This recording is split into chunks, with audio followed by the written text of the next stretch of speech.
You see, you texted me. Patrick texted me like 10 minutes ago.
Are you the two musicians for the opening piece, or is there another one? All five of us will be here, and they're gathering. I think. Okay. This is probably done right. Okay. We don't start without the musicians. Thank you. It's kind of a rule. I appreciate it. Yeah. It makes playing a quintet quite hard.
We're okay. It's coming right now.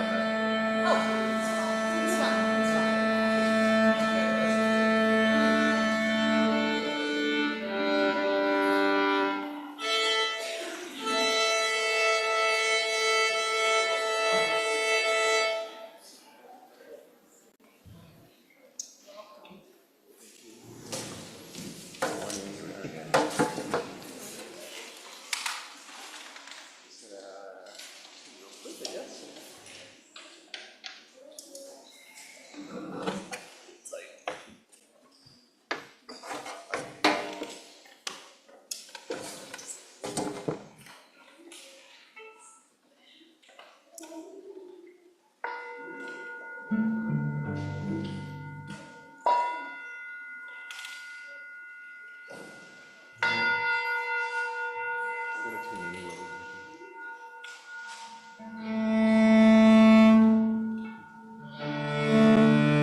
You think I know how to turn on microphones. That's why we have Jesse. Well, for more than that. Can you hear me? Yeah. Good morning. My name is Lisa Anderson, and I'm your worship associate this morning. My pronouns are she, hers. I want to express a welcome to all of you who are present here in the sanctuary and to all of you joining us on Zoom. This is a really special service. Our beloved community partners, the Haven String Quartet, will once again bless us with their music throughout the service. And then Sunny McMillan will preach her final sermon today in her role as our ministerial intern. Sunny is not leaving just yet and will be with us until our Sunday, June 15th service, where she will, quote, pass the keys to our new intern, Jonathan Dean. The USNH Ministerial Internship Committee is now completing our final evaluation of Sunny. I just want you to know we were overwhelmed with the heartwarming and loving comments that the community shared with us about her years with us, her 2 years. We really are grateful to each and every one of you for your thoughtful, insightful contributions. The committee will use them to support Sunny's ministerial fellowship process, and we have shared them with her. So thank you. It does seem like we are poised to become a teaching congregation. If we pursue this direction, we will have the opportunity to support many, many more individuals entering the UUA ministry, thereby impacting our future of and the reach of Unitarian Universalism in the world. And these relationships continue to grow us as a spiritual congregation. Now, in keeping with this theme of being a teaching congregation, Jamie Johnson, another recent Div School graduate, is going to be ordained here on Saturday, June 7th at 2 p.m. You are really warmly welcome and invited to come to her ordination. RSVPs are helpful, but they're not mandatory. We're having cupcakes, and we need to know how many, but we'll deal. Now, Jamie will continue to be part of the USNH community as she serves as a community minister in the wider New Haven world. Now, for a few other community announcements, the USNH bereavement group will meet today in room 207 at 12:15. I'll be leading the second of 3 end-of-life workshops at 12 to 2 today in the library upstairs. And the focus is on how to use the law to put your legacy into action. There will be a special Sages and Elder service this coming Thursday at 11:30. The service is at 11:30 and a light lunch will follow. And lastly, our annual congregation meeting will take place on Sunday, May 25th after the service. This is Memorial Day weekend, and we hope many of you will be able to take time to attend. Additional announcements are in the order of service. And finally, let me remind you, there are hearing devices in the back of the sanctuary if you need them, and they're empty. But these first 4 pews continue to be used for people who need Mass. And as always, you can wear Mass anywhere in the sanctuary, but you must wear them in these first few pews. So now, let us settle in, turn our devices to worship mode as we settle into the service.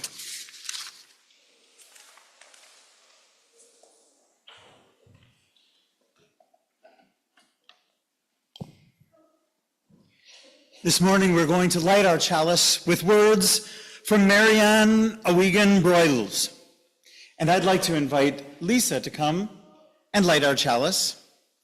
Marianne Broyles is a Cherokee psychiatric nurse working in Albuquerque, New Mexico. She sent these words into the world in her book, The Red Window. We give them voice this morning as our chalice is lit. A proposal. I am fire. You are wood. Listen. I will travel with you up into the air. I enter the flow ancient. You enter in the form of smoke. Kingfisher has kissed you. The green frog has kissed you, the dragonfly. Equal parts wood, water, stone. Choices are frequently made through inspiration. A cloth, a chair, a walking stick, various symbols to elevate you. A little white dog passing leaves footprints. You and I are over here, just holding up the stars. At this time, we will rise and sing hymn number 22. While you are singing, you are welcome to come and share any joys or sorrows that you are experiencing. If you are experiencing a joy, we invite you to come down by the chalice and to light a candle so that that joy may illuminate this entire congregation. If you are carrying a sorrow in your heart today, you may come place a stone or a shell in the water so that the water may hold the weight of that sorrow and distribute it equally amongst us. At this same time, we also invite the children to make their way up to their final day of RE classes today until September. So any children that are here, please exit at this time. Congregation, will you rise and sing hymn number 22?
May be seated.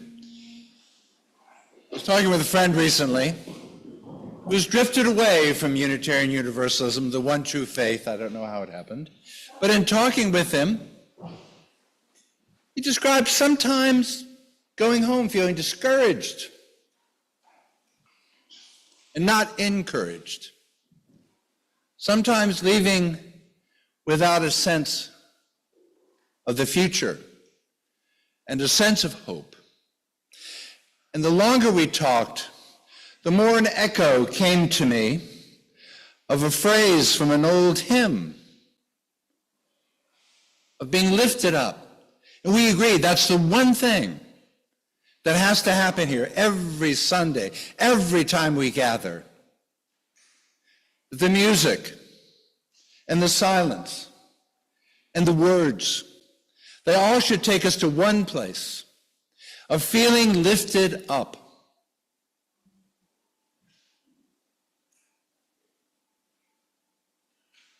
And then I remembered it wasn't an old spiritual that was haunting me, that phrase of being lifted up. It's actually in our little teal hymnal in 1057. It's actually a homegrown truth that we sing to ourselves. It's part of our tradition.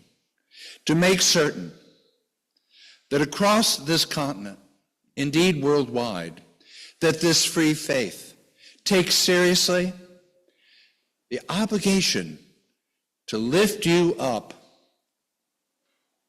never to leave you in a world of false hope or naivete, in a world so thick with lies, that we bring each other truth, courage, encouragement, friendship, community, and most of all, the sense that every time we gather, we leave lifted up. And it is in that spirit that we share our offering and offertory music this morning. Please give generously for the care and sustenance of this community of faith.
As I get the mic stand ready here, I just wanted to welcome the 7th and 8th graders who have just come in. I see some familiar faces from our class.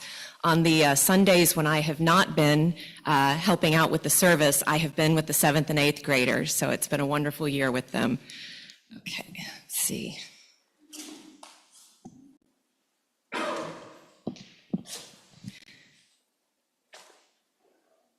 Can you all hear this okay? Okay, good. A little different than being behind the podium.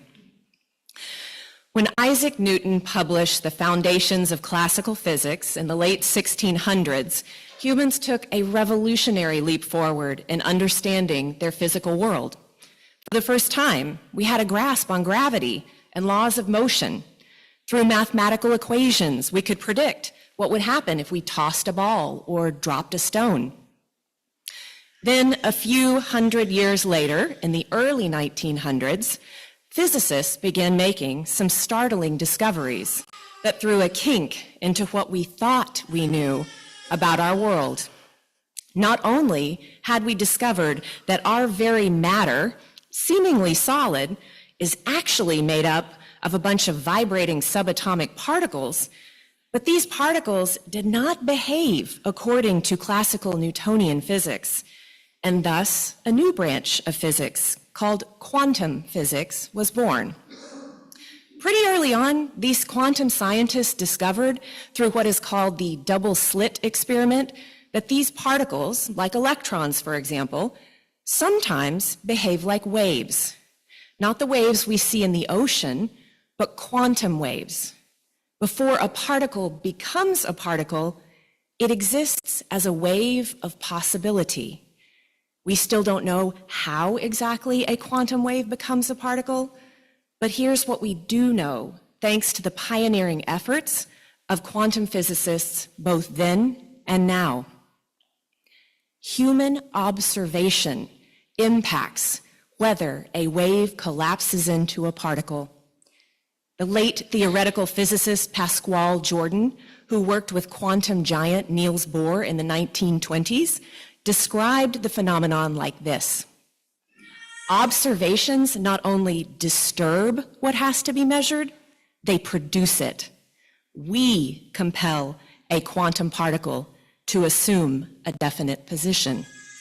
Modern-day Columbia University professor and researcher Dr. Lisa Miller puts it like this. Something that exists in quantum reality begins to exist in everyday reality through our observation of it. Our attention collapses the wave of possibility into a single point. This is actually called the observer effect, and while it is well accepted in physics, it remains quite mysterious. It has, in many ways, raised more questions than answers, like what this means for objective reality, and what role, if any, consciousness plays in quantum mechanics. As you can imagine, it has been the subject of a lively scientific debate for decades among some of the greatest minds our planet has ever seen. So let me pause here for a moment and just say I'm not here this morning to settle any debate, nor is this going to be a 20-minute science lecture. I know my limits, and I'm more of a quantum science for dummies kind of gal anyway. But my point in centering quantum physics in this, my final sermon, is to actually center mystery. The late subatomic physicist Freeman Dyson said that science is not a collection of truths, it's a continuing exploration of mysteries. Scientists may not know why or how human observation affects the behavior of subatomic particles, and they may debate about the implications, but quantum scientists do seem to agree on one thing: we've got some mysteries yet to explore. And where there is mystery, so too there is wonder and possibility. 20 years ago, almost to the month, I stepped foot into a UU congregation for the first time, completely disconnected from the mystery. I arrived at First Unitarian Universalist Church of Austin, Texas in 2005 with my spiritual identity defined by what I was not. I was an ex-evangelical, meaning not a conservative Christian. But defining myself by what I was not was pretty limiting. My spiritual world was small and closed. There was very little wonder or possibility. At First UU of Austin, however, my world was broken open. On one of my initial visits to First UU of Austin, we read an excerpt from Ralph Waldo Emerson's essay, The Oversoul, as it appears right here in our gray hymnal.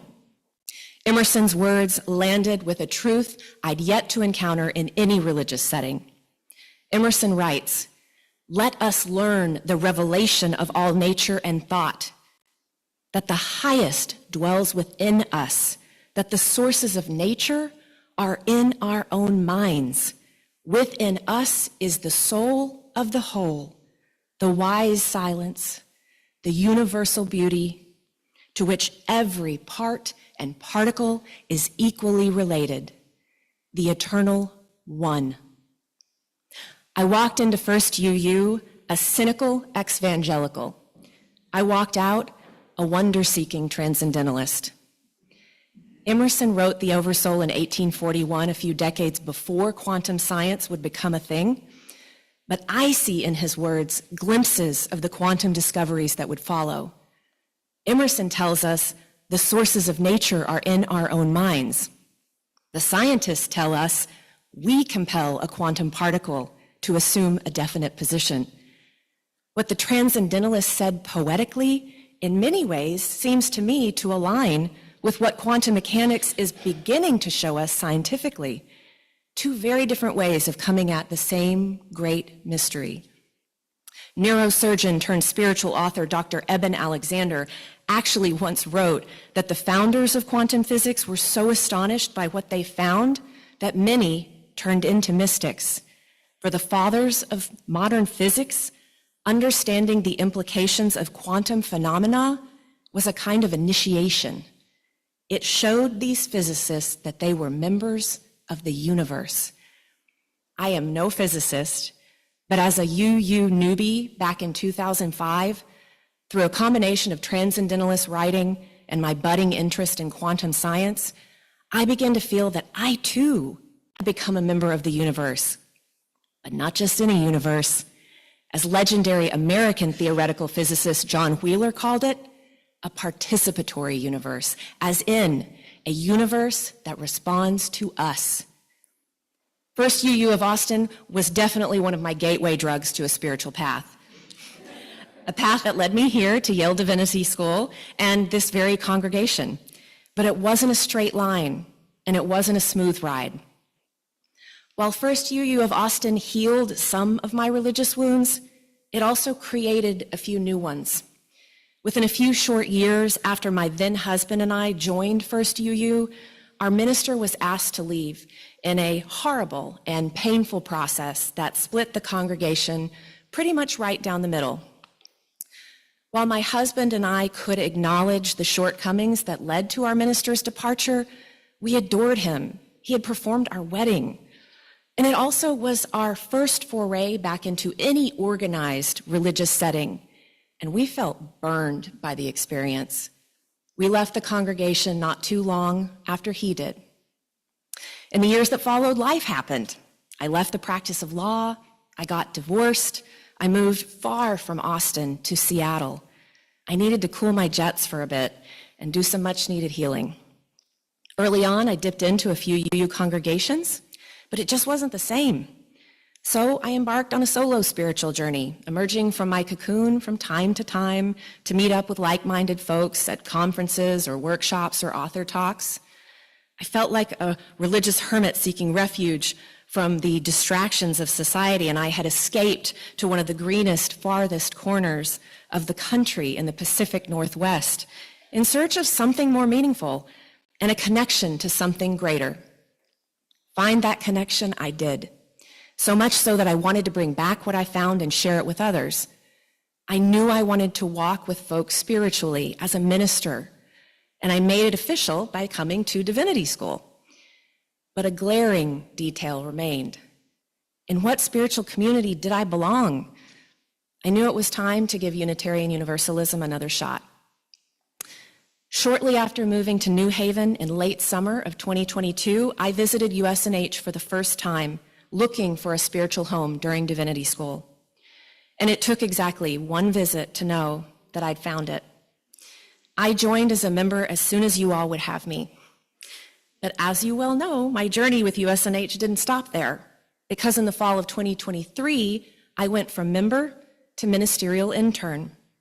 And the story of how that came about is actually full of wonder and synchronicity in what sure feels like a responsive universe. It began with a mystery I needed to solve. Where was I going to do my ministerial internship, which is one of the primary requirements for becoming a UU minister?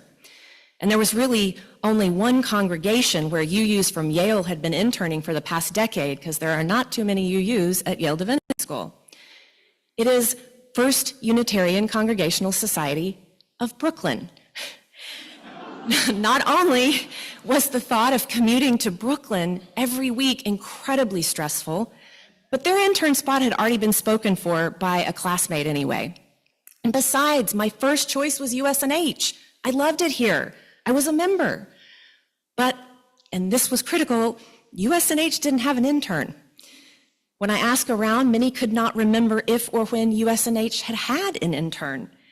And perhaps even more important, an intern needs a supervisor who is a UU minister, who meets some very specific criteria.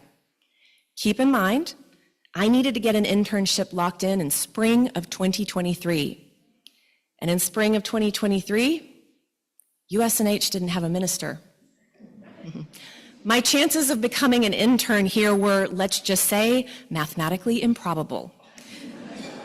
And here's where things take a turn for the quantum, for wonder and possibility.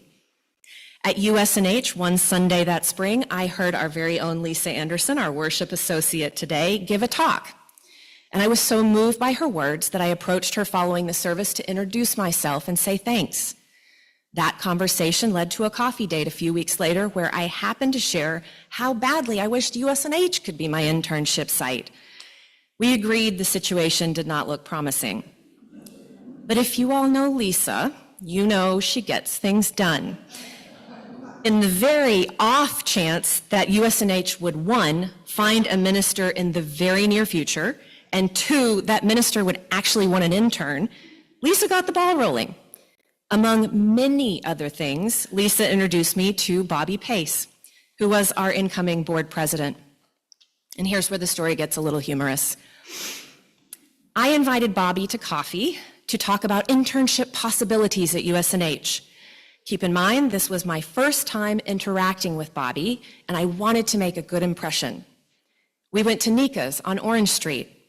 We stood in line, ordered our coffee, approached the register. I reached into my bag for my wallet, fully intending to impress Bobby with my generosity and my professionalism by paying for her coffee, and I discovered I had forgotten my wallet. So not only was I unable to get Bobby's coffee, I had to meekly ask her to pay for mine. Not the first impression I wanted to make. But Bobby, being Bobby, handled it with kindness and grace, and we had our coffee. So Bobby, I still cringe when I think of this story, and I have wanted all along to make it up to you. So I have here a gift card for Nika's.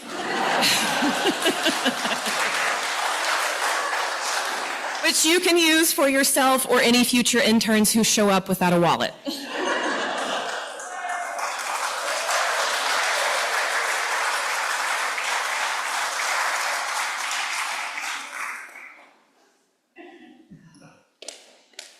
So in any event, I pled my case to Bobby and asked her, please, just keep me in mind if the stars align and you find a minister and that minister is willing to take on an intern.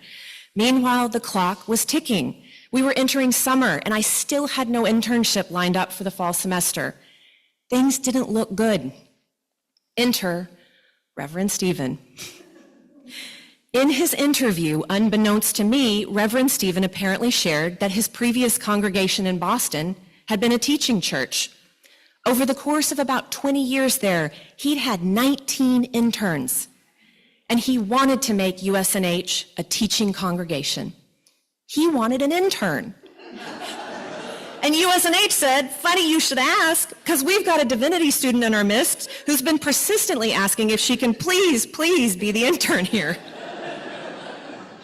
I still shake my head in wonder at the synchronicity of it all. To borrow a phrase from Albert Einstein, that is some spooky action at a distance. Now, when Einstein used that phrase, he was actually referring to a quantum property just as revolutionary and mysterious as the observer effect that I mentioned earlier. Here, I refer to quantum entanglement. As Columbia University professor Dr. Lisa Miller explains it, entanglement happens when particles become so intimately correlated that what occurs for one co-occurs for the other, even across vast distances, as far as light years apart. In the 1930s, Albert Einstein first theorized about quantum entanglement. By the 1960s, scientists were able to demonstrate it in an experimental way, showing that objects that are far apart can still influence one another. That is spooky action at a distance. The observer effect and quantum entanglement are but two of the fascinating quantum properties that deepen the mystery of our universe. But we do know some things. Again, drawing from Dr. Lisa Miller, quantum physics says we can no longer think of two particles as separate entities. Somehow they are part of the same entity.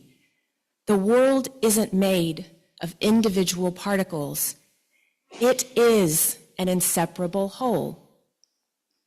It is, as our seventh principle states, an interdependent web of all existence of which we are a part. It is Emerson's oversoul, where every part and particle is equally related, the eternal one. It is the inseparable whole of this beloved USNH community. USNH, I want each and every one of you to know, you welcomed me home to Unitarian Universalism. You healed the wounds I carried from Austin. You brought me in from the wilderness and back into community. You helped me understand what it means to live into covenant in word and action. You showed me what it looks like to coexist in theological diversity, making space even for a mystical weirdo like me. You were exceedingly generous with your resources, including providing a vital income for me during school that helped keep me and my family, Chase over here, back in Seattle afloat. You have turned this place into a teaching congregation where you will soon welcome a new and wonderful intern, Jonathan Dean. You were my New Haven family, some of you siblings, some of you parents, some of you grandparents, but all making me feel so loved and cared for, so much so that I have grown into clarity and confidence that I did not have when I arrived. You supported me and my wonderful partner, Chase, while we lived on opposite coasts for 3 years. And Reverend Stephen, all I will say is that I could not have asked for a more perfect supervisor, personally, professionally, or theologically. Dr. Lisa Miller suggests that because particles are entangled, as in interconnected and correlated across vast distances, then humans, made up of many particles, may be intimately and inextricably entangled too. USNH, I believe we are entangled in this vast and mysterious and participatory universe. I don't see my time at USNH as random. I see it as part of a greater unfolding of which I am a part and particle.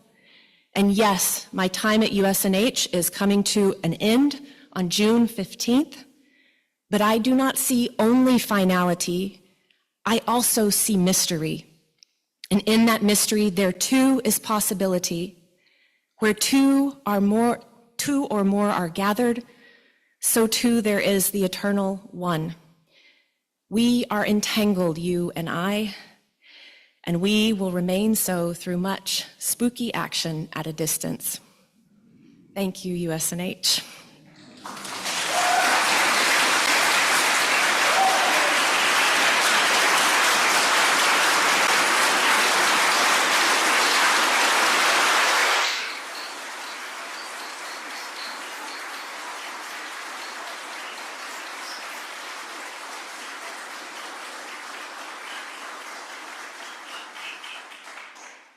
Thank you. Okay, our benediction today is a two-parter. I will do a benediction in words, and our incredible guests, the Haven String Quartet, will then provide a musical benediction. Friends, when we leave this sacred space and go our separate ways out into the world, may we remember that we remain connected, whether through the quantum, the transcendental, or the love that permeates it all. And now, a musical benediction.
Immense thanks to the Haven Quartet, today quintet, for the pathos of Schubert's vision. Go, lift it up.